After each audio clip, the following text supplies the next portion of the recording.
is good, YouTube? Quinn Wade Basketball Analysis coming to y'all with a quick video. I wanted to let you guys know I got some new merchandise available, not just t-shirt anymore. I got different type of t-shirt, different type of shirts and logos that you can purchase on my spread shirt, and also hoodies now. We have expanded and added more to the channel and more merchandise for the brand.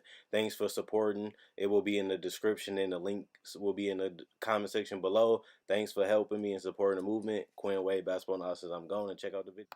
What is good, YouTube? Quinn Wade Basketball Analysis coming to y'all with a quick video. We're going to talk about the Los Angeles Lakers, a team that a lot of people thought was going to get off to a slow start.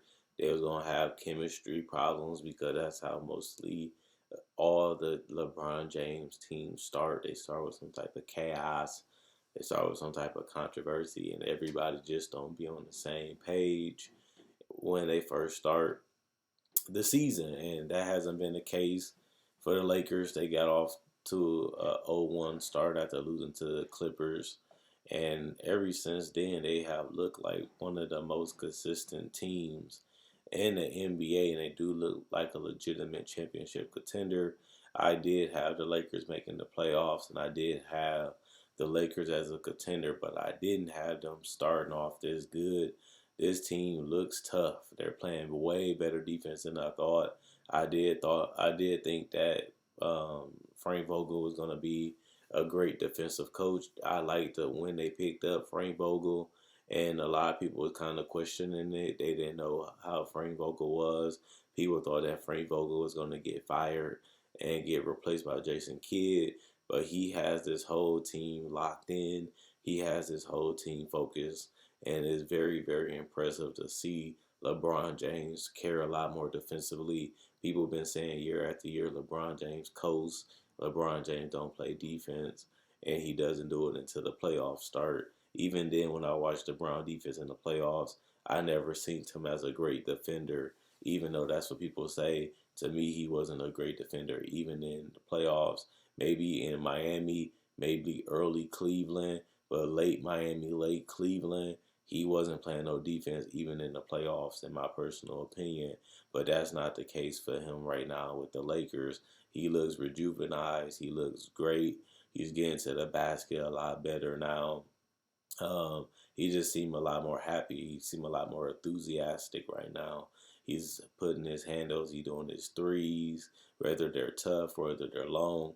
He's just playing with a whole lot of confidence, and I like the swagger and how LeBron is very adamant of getting his wins, and he seemed like he just have it all figured out. He wanted to be in LA. He needed some help in LA, and it was Anthony Davis, and I feel like Anthony Davis has proved all that he really could. Is he's just that dominant and just that good of a player. Anthony Davis has been spectacular. I know he missed the Golden State game, but he's been finishing around the rim. He's been setting good screens. He's been rolling to the rim. He's been knocking down his mid-range.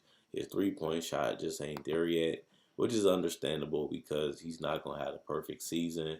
But when you look at who's leading them in the points, is right now is LeBron with 25 points a game. He's giving you 11.2 assists, his career high. He's shooting 49% from the field right now. He was in his mid-40s a couple weeks ago, and now he's been able to get back to almost 50%. They getting 110 points per game. Not the greatest offense, but they only allowing 100 points per game, which is good. They also getting 26 points a game. Even though LeBron is getting most of them, they trusting and believing in each other. And a lot of these guys are unselfish and willing to make the extra pass. And I think that's very important when you're trying to build a great culture and you want your role players to step up. I think it's important to give them confidence and get them easy shots because that's when they're at their best. That's what LeBron and AD is supposed to be doing. And honestly and truthfully, they've been doing it very, very consistently this whole entire season. And I think that that's also important. And you have to lead by example. If you want to be a leader, you have to go out there and show people the way. You got to be able to take the risk. You have to be able to take the gamble, but you also got to be willing to take the fall, and you also got to be there showing the right example in victories. And I feel like they've been happy. They've been celebrating, but the Lakers won a lot of games that they could have lost. But that's the ability of a championship team. When you're a championship team, you have to beat the bad teams like the Golden State Warriors. You have to beat the good teams, just like they did with Dallas, just like they did with San Antonio. You have to beat these teams. You have to close them out. You got to win those grinding, tough, ugly, nasty games, and they was able to win those throughout the year so far. So for them to be 11-2, I'm very shocked. But I did think that the combination of Anthony Davis and LeBron James was going to be a perfect match. Even though I'm not the biggest LeBron James fan, I thought him and Anthony Davis would be a match made in heaven. And so far, they do look like great complementary players to each other. It seems like they understand each other and they know what they're trying to accomplish out there defensively and offensively, and they do have an identity right now. But Dwight Howard has been the guy that's been getting a lot more love and a lot more credit to what he deserves, being able to protect the rim. He's more mobile right now.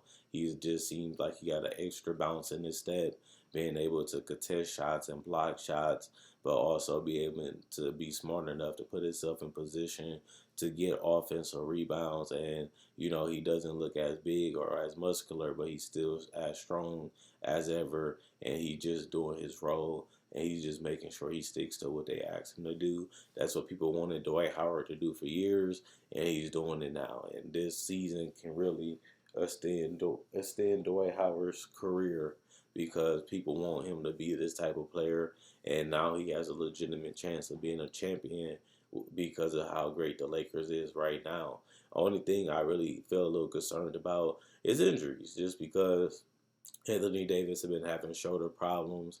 Then he got hit in the rib cage area, and it's just, can LeBron James and Anthony Davis hold up? How long can they keep this going? How long can they stay healthy? Because they rely a whole lot on LeBron, and they've been relying a lot on AD, and that only can take you so far if you're predictable, and it only can take you so far if one of them goes down. We all know how difficult the West is. If they lose one of those guys, they're gonna have to be able to win games on a nightly basis, and they still gonna have to be able to stay winning because they will go down quickly in the rankings of the Western Conference if they do start hitting a bumpy road. I do like the fact that Kyle Kuzma is understanding his role and not trying to do much like Dwight Howard and JaVale McGee. He just out there to be himself, and I think that's important because Kyle Kuzma is a guy that can create his own shot. He's a guy that can get to his spots. He's a guy that can really score in isolation, but I just want to see his off the ball ability be a little bit more improved so he can fit a lot better and a lot more smoother offensively with LeBron James and Anthony Davis. Right now, he's still figuring it out, but I also like him coming off the bench, giving them a guy that can do all the things that I said and more for this team, and they need somebody with that type of energy, that type of effort, and just somebody that can get you a bucket for 5 to 6 minutes every night. And Kyle Kuzma definitely has proved that over his career, that if you give him the ball, he can find some type of way to get it in the basket. It may not be the most efficient way, but you're not asking him to shoot 15 shots a game.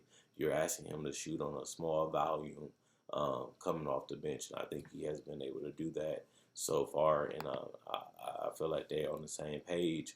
Caruso been getting a lot of hype. He just gives them an extra ball handler, and I feel like he's been doing what he's supposed to do. I don't really have nothing negative really to say about Alex Caruso so far.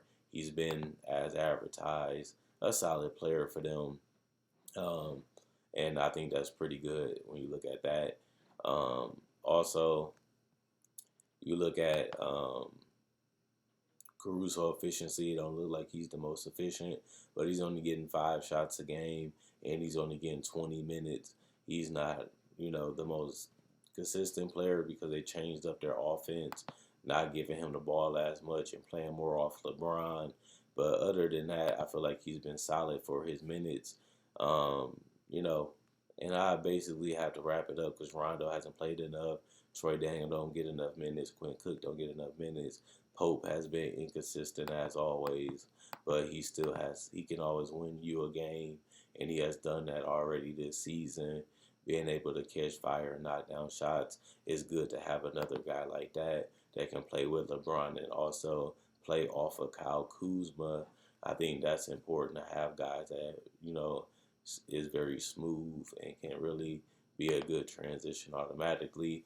42% from the field, 27 from three, but he's giving you 6 points, 2 rebounds, 1 assist in 20 minutes. I think that's important. So their role players haven't shot the ball as great from three, but they knock them down when they need them. Also, you see guys like um, Danny Green being an excellent sniper and a great complementary player for guys like LeBron James and Anthony Davis to get their space, but also to be a solid defender that can point guard some small forwards and some shooting guards. So his versatility offensively and defensively is why he's getting paid $15 million. And honestly and truthfully, he deserves that type of money. But they have quality role players. They have teammates that can defend multiple positions. They have guys that can knock down mid-range off screens and off the passes from LeBron. They have knockdown shooters on this team. They have guys that can be hot one game and guys that can step up. I just think they got to stay healthy. They got to get consistent play out of their role players since they rely a lot on Anthony Davis and LeBron James. And as long as they continue to stick to the game plan defensively and continue to play together offensively, I don't see why the Los Angeles Lakers can't win a championship this season.